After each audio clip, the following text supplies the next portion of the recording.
Bismillahirrahmanirrahim. Assalamualaikum warahmatullahi wabarakatuh. Anak-anakku, kita mulai pelajaran pada hari ini. Marilah kita mulai pelajaran hari ini dengan bacaan basmalah bersama-sama terlebih dahulu. Semoga dengan membaca basmalah kita semua diberikan kesehatan, kesempatan, kenikmatan untuk dapat mengikuti segala kegiatan pembelajaran pada hari ini dengan baik dan dapat difahamkan serta dapat diamalkan segala ilmu yang kita terima dari pelajaran hari ini. Hari ini kita akan belajar tentang sejarah kebudayaan Islam atau biasa kita kenal dengan pelajaran SKI, tentang mengetahui bukti kerasulan Nabi Muhammad. Sebelum Pak Guru menyampaikan materi pelajaran hari ini, alangkah baiknya Pak Guru menyampaikan tujuan pembelajaran dari bab tersebut. Tujuan pembelajarannya yang pertama adalah meyakini Muhammad SAW adalah utusan Allah Subhanahu wa Ta'ala. Yang kedua, merefleksikan nilai positif dari bukti kerasulan Muhammad SAW dalam kehidupan sehari-hari. Yang ketiga, mengetahui bukti kerasulan Muhammad SAW. Dan yang keempat adalah menceritakan bukti kerasulan Muhammad SAW. Muhammad SAW sebagai Rasul terakhir. Muhammad SAW adalah Rasul terakhir dan para penutup para nabi. Oleh sebab itu, ia mendapatkan julukan Hatamul Anbiya wal Mursalin. Jadi, Nabi Muhammad merupakan nabi terakhir dari para nabi dan rasul sebelumnya. Dan tidak ada nabi setelah Nabi Muhammad. Kemudian setiap nabi dan rasul memiliki mukjizat untuk menghadapi segala rintangan dalam menyebarkan kebaikan. Jadi anak-anak, setiap nabi dan rasul itu diberikan Allah mukjizat atau keluar biasaan kekuatan yang dimiliki dari setiap nabi secara individu untuk menghadapi segala rintangan dalam menyebarkan kebaikan. Jadi, dari mukjizat itu bermaksud atau mempunyai pengertian yaitu segala kekuatan, kelebihan atau keluar biasaan yang dimiliki nabi dan rasul yang diberikan Allah Subhanahu wa Ta'ala untuk membedakan dengan manusia yang lain dan untuk menguatkan dakwah nabi dan rasul di tengah-tengah masyarakat jahiliyah pada zaman dulu kala. Kemudian sebagai nabi atau sebagai rasul, tentu ia memiliki mukjizat yang diberikan Allah Subhanahu wa Ta'ala kepadanya untuk menguatkan dakwah beliau yang begitu penuh ujian. Jadi kenapa kemudian Allah memberikan mukjizat kepada para nabi dan rasul?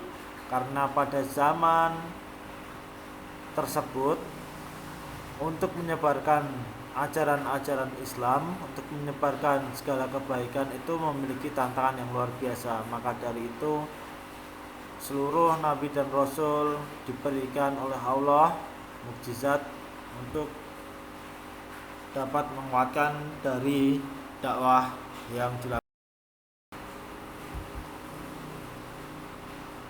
Nabi Muhammad sudah ditakdirkan menjadi seorang rasul, penutup para rasul sebelumnya. Dalam kehidupannya Muhammad selalu berbeda dengan orang-orang di sekitarnya, mulai dari akhlaknya, kemudian cara bicaranya, kemudian sikapnya. Ia sudah menunjukkan bahwa Muhammad merupakan orang yang berbeda dengan orang-orang yang di sekitarnya, mulai dari anak-anak, remaja hingga dewasa.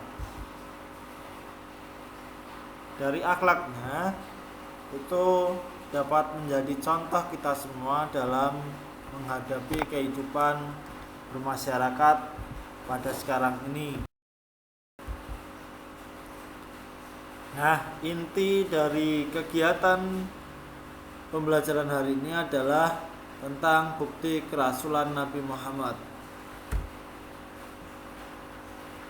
Yang pertama, pada usia 8 tahun Muhammad pernah mengalami peristiwa yang bertentangan dengan hati nuraninya, yaitu untuk menyembah berhala.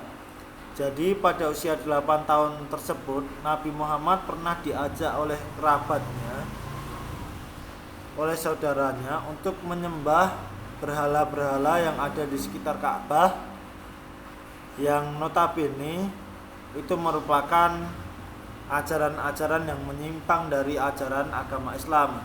Namun Nabi Muhammad dapat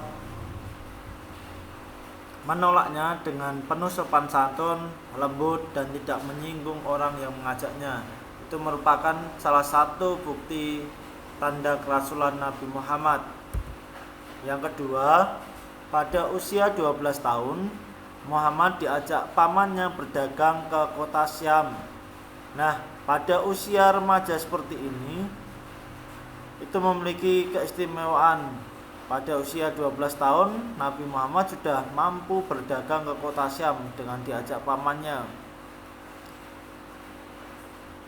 Dari berdagang ke kota Syam, kemudian Nabi Muhammad dan pamannya ini bertemu Rahib Buhairah atau pendeta, yang mana rahib ini berkata kepada pamannya, "Orang ini adalah pemimpin alam semesta. Anak ini akan diutus Allah sebagai rahmat bagi seluruh alam." Kemudian Abu Thalib pun kembali memberikan pertanyaan kepada Rahib Buhairah, "Dari mana engkau tahu hal itu?" Rahib Buhairah pun menjawab, "Sebenarnya saya mengamati gerak langkah kalian, bahwa sesungguhnya semua pepohonan dan bebatuan pun sujud kepada Nabi Muhammad ketika berjalan. Dan di dalam kitab kami itu tertuliskan bahwa Muhammad mendapatkan stempel nubuah yang berada di bawah tulang rawan baunya yang menyerupai buah apel."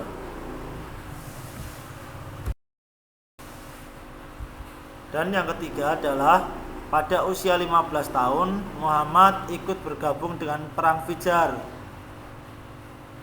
Perang Fijar adalah perang yang terjadi antara kabilah Quraisy dan Bani Kinanah melawan kabilah Qais dan Ailan, yang mana dari tugas Muhammad adalah membantu pamannya Abu Thalib untuk mengumpulkan anak panah dan untuk dilemparkan kembali ke musuhnya. Ini merupakan bukti kenabian Muhammad yang terakhir. Cukup sekian pelajaran hari ini. Semoga kita semua dapat mengambil segala manfaat dan kita semua diberikan kefahaman, kemudahan untuk menerima materi pada hari ini. Cukup sekian, kurang lebihnya mohon maaf. Akhirus salam, wassalamualaikum warahmatullahi wabarakatuh.